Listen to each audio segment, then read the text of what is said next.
मुंशी प्रेमचंद की लिखी कहानी खुदी। मुन्नी जिस वक्त दिलदार नगर में आई उसकी उम्र 5 साल से ज़्यादा न थी। वह बिल्कुल अकेली थी। माँ बाप दोनों नामालूम मर गए या कहीं परदेश चले गए थे। मुन्नी सिर्फ इतना जानती थी कि कभी एक देवी उसे खिलाया करती थी और एक देवता उसे कंधे पर लेकर खेतों की सैर कराया करते थे। पर वह इन बातों का जिक्र कुछ इस तरह करती थी कि जैसे उसने सपना देखा हो। सपना था या सच्ची घटना, इसका उसे ज्ञान न था। जब कोई पूछता तेरे माँ बाप कहाँ गए, तो वह बेचारी कोई जवाब देने के बजाय रोने लगती और यूं ही उन सवालों को टालने के लिए एक तरफ हाथ उठाकर कहती ऊपर, कभी आसमान की तरफ देखकर कहती वहाँ। इस ऊपर और वहाँ से उसका क्या मतलब था, यह किसी को मालूम न होता। शायद मुन्नी को यह खुद भी मालूम न था। बस एक दिन लोगों ने उसे एक पेड़ के नीचे खेलते देखा और इससे ज़्यादा उसके बारे में किसी को कुछ पता न था। लड़की की सूरत बहुत प्यारी थी। जो उसे देखता मोह हो जाता। उसे खाने पीने की कुछ फिक्र न रहती। जो कोई बुलाकर कुछ दे देता वही खा लेती और फिर खेलने लगती। शक्ल सूरत से वह किसी अच्छे घर की लड़की मालूम होती थी। गरीब से गरीब घर में भी उसके खाने को 2 कौर और सोने को 1 टाट के टुकड़े की कमी न थी। वह सबकी थी, उसका कोई न था। इस तरह कुछ दिन बीत गए। मुन्नी अब कुछ काम करने के काबिल हो गई। कोई कहता जरा जाकर तालाब से यह कपड़े तो धोला। मुन्नी बिना कुछ कहे सुने कपड़े लेकर चली जाती, लेकिन रास्ते में कोई बुलाकर कहता बेटी कुएं से 2 घड़े पानी तो खींच ला। तो वह कपड़े वहीं रखकर घड़े लेकर कुएं की तरफ चल देती। जरा खेत से जाकर थोड़ा साग तो ले आ। और मुन्नी घड़े वहीं रखकर साग लेने चली जाती। पानी के इंतज़ार में बैठी हुई औरत उसकी राह देखते देखते थक जाती। कुएं पर जाकर देखती तो घड़े रखे हुए हैं। वह मुन्नी को गालियाँ देती हुई कहती आज से इस कलमुही को कुछ खाने को न दूंगी। कपड़े के इंतज़ार में बैठी हुई औरत उसकी राह देखते देखते थक जाती और गुस्से में तालाब की तरफ जाती तो कपड़े वहीं पड़े हुए मिलते। तब वह भी उसे गालियाँ देकर कहती आज से इसको कुछ खाने को न दूंगी। इस तरह मुन्नी को कभी कभी कुछ खाने को न मिलता और तब उसे बचपन याद आता, जब वह कुछ काम न करती थी और लोग उसे बुलाकर खाना खिला दिया करते थे। वह सोचती किसका काम करूं, किसका न करूं। जिसे जवाब दूं वही नाराज़ हो जाएगा। मेरा अपना कौन है, मैं तो सबकी हूँ। उस गरीब को यह न मालूम था कि जो सबका होता है वह किसी का नहीं होता। वह दिन कितने अच्छे थे जब उसे खाने पीने की और किसी की खुशी या नाखुशी की परवाह न थी। दुर्भाग्य में भी बचपन का वह समय चैन का था। कुछ दिन और बीते। मुन्नी जवान हो गई। अब तक वह औरतों की थी, अब मर्दों की हो गई। वह सारे गांव की प्रेमिका थी, पर कोई उसका प्रेमी न था। सब उससे कहते थे मैं तुम पर मरता हूँ, तुम्हारे वियोग में तारे गिनता हूँ, तुम मेरे दिलो जान की मुराद हो। पर उसका सच्चा प्रेमी कौन है, इसकी उसे खबर न होती थी। कोई उससे यह न कहता था कि तू मेरे दुख दर्द की शरीक हो जा। सब उससे अपने दिल का घर आबाद करना चाहते थे। सब उसकी निगाह पर एक मध्यम सी मुस्कुराहट पर कुर्बान होना चाहते थे, पर कोई उसकी बाह पकड़ने वाला, उसकी लाज रखने वाला न था। वह सबकी थी। उसकी मोहब्बत के दरवाजे सब पर खुले हुए थे, पर कोई उस पर अपना ताला न डालता था, जिससे मालूम होता कि यह उसका घर है और किसी का नहीं। वह भोली भाली लड़की जो एक दिन न जाने कहाँ से भटक कर आ गई थी, अब गांव की रानी थी। जब वह अपने उन्नत बच्चों को उभार कर रूप गर्व से गर्दन उठाए नजाकत से लचकती हुई चलती, तो मन चले नौजवान दिल थाम कर रह जाते, उसके पैरों तले आंखें बिछाते। कौन था जो उसके इशारे पर अपनी जान न निसार कर देता। वह अनाथ लड़की जिसे कभी गुड़िया खेलने को न मिली, अब दिलों से खेलती थी।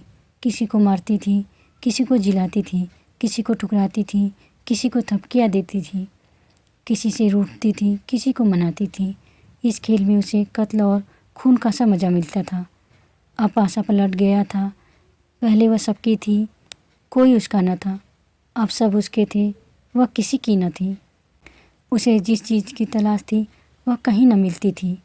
किसी में वह हिम्मत न थी जो उसे कहता, आज से तू मेरी है। उस पर दिल निछार करने वाले बहुत तेरे थे, सच्चा साथी एक भी न था। असल में उन सरफिरों को वह बहुत नीची निगाह से देखती थी। कोई उसकी मोहब्बत के काबिल नहीं था।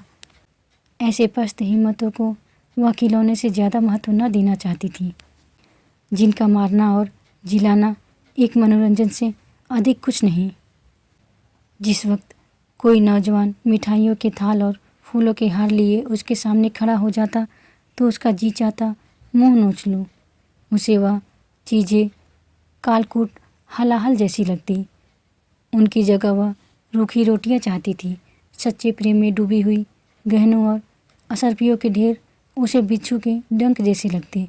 उनके बदले वह सच्ची दिल के भीतर से निकली हुई बातें चाहती थी, जिनमें प्रेम की गंध और सच्चाई का गीत हो। उसे रहने को महल मिलते थे, पहनने को रेशम, खाने को एक से एक व्यंजन, पर उसे इन चीज़ों की आकांक्षा न थी। उसे आकांक्षा थी भूज के झोपड़े, मोटे झोटे सूखे खाने। उसे प्राणघातक सिद्धियों से प्राणपोषक निषेध कहीं ज़्यादा प्रिय थे। खुली हवा के मुकाबले में बंद पिंजरा कहीं ज़्यादा चहेता था। एक दिन एक परदेसी गांव में आ निकला। बहुत ही कमज़ोर दिनहीन आदमी था। एक पेड़ के नीचे सत्तू खाकर लेटा। एकाएक मुन्नी उधर से जा निकली। मुसाफिर को देखकर बोली, कहाँ जाओगे? मुसाफिर ने बेरुखी से जवाब दिया, जहन्नुम। मुन्नी ने मुस्कुराकर कहा, क्यों, क्या दुनिया में जगह नहीं? औरों के लिए होगी, मेरे लिए नहीं। दिल पर कोई चोट लगी है? मुसाफिर ने जहरीली हंसी हंसकर कहा, बदनसीबों की तकदीर में और क्या है, रोना धोना और डूब मरना, यही उनकी ज़िंदगी का खुलासा है। पहली 2 मंजिल तो तय कर चुका, अब तीसरी मंजिल और बाकी है।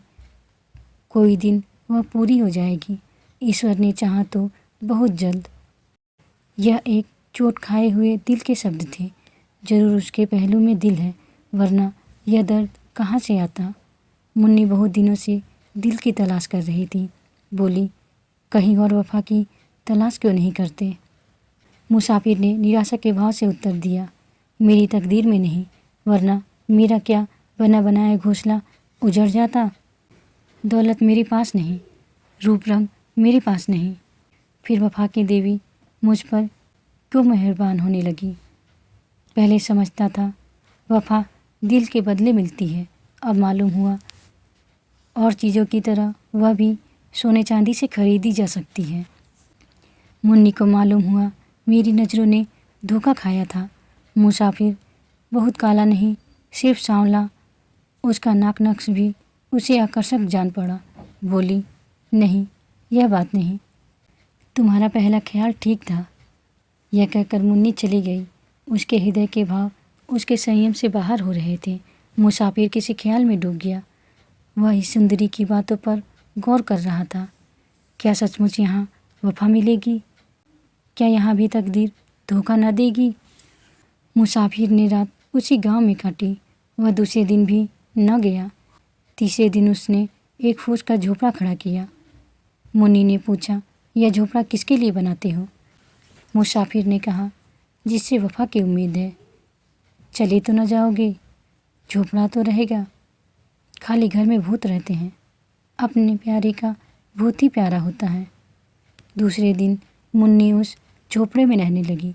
लोगों को देखकर ताज्जुब होता था। मुन्नी उस झोपड़े में नहीं रह सकती। वह उस भले मुसाफिर को जरूर दगा देगी, यह आम ख्याल था। लेकिन मुन्नी फूली न समाती थी। वह न कभी इतनी सुंदर दिखाई पड़ी थी, न इतनी खुश। उसे एक ऐसा आदमी मिल गया था जिसके पहलू में दिल था। लेकिन मुसाफिर को दूसरे दिन यह चिंता हुई कि कहीं यहाँ भी वही अभागा दिन न देखना पड़े। रूप में वफा कहाँ? उसे याद आया, पहले भी इसी तरह की बातें हुई थी, ऐसी ही कसम खाई गई थी। एक दूसरे से वादे किए गए थे, मगर उन कच्चे धागों को टूटते कितनी देर लगी। वह धागे क्या फिर न टूट जाएंगे? उसके क्षणिक आनंद का समय बहुत जल्द बीत गया और फिर वही निराशा उसके दिल पर छा गई। इस मरहम से भी उसके जिगर का जख्म न भरा। तीसरे रोज वह सारे दिन उदास और चिंतित बैठा रहा और चौथे रोज लापता हो गया। उसकी यादगार सिर्फ उसके फूस की झोपड़ी रह गई। मुन्नी दिन भर उसकी राह देखती रही। उसे उम्मीद थी कि वह जरूर आएगा, लेकिन महीनों गुजर गए और मुसाफिर न लौटा। कोई खत भी न आया, लेकिन मुन्नी को उम्मीद थी वह जरूर आएगा। साल बीत गया। पेड़ों में नई नई कोपले निकले, फूल खिले, फल लगे, काली घटाएं आई, बिजली चमकी, यहाँ तक कि जाड़ा भी बीत गया और मुसाफिर न लौटा। मगर मुन्नी को अब भी उसके आने की उम्मीद थी। वह जरा भी चिंतित न थी, भयभीत न थी। वह दिन भर मजदूरी करती और शाम को झोपड़े में पड़ रहती, लेकिन वह झोपड़ा अब एक सुरक्षित किला था, जहाँ सिरफिरों के निगाह के पाँव भी लंगड़े हो जाते थे। एक दिन वह सर पर लकड़ी का गट्ठा लिए चली आती थी। एक रसिया ने छेड़खानी की। मुन्नी, क्यों अपने सुकुमार शरीर के साथ यह अन्याय करती हो? तुम्हारी ये कृपा दृष्टि पर इस लकड़ी के बराबर सोना न्यौछावर कर सकता हूँ। मुन्नी ने बड़ी घृणा के साथ कहा, तुम्हारा सोना तुम्हें मुबारक हो। यहाँ अपनी मेहनत का भरोसा है।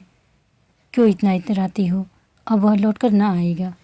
मुन्नी ने अपने झोपड़े की तरफ इशारा करके कहा, वह गया कहाँ जो लौट कर आएगा? मेरा होकर वह फिर कहाँ जा सकता है? वह तो मेरे दिल में बैठा हुआ है। इसी तरह एक दिन एक और प्रेमी जन ने कहा, तुम्हारे लिए मेरा महल हाजिर है, इस टूटे फूटे झोपड़े में क्यों पड़ी हो?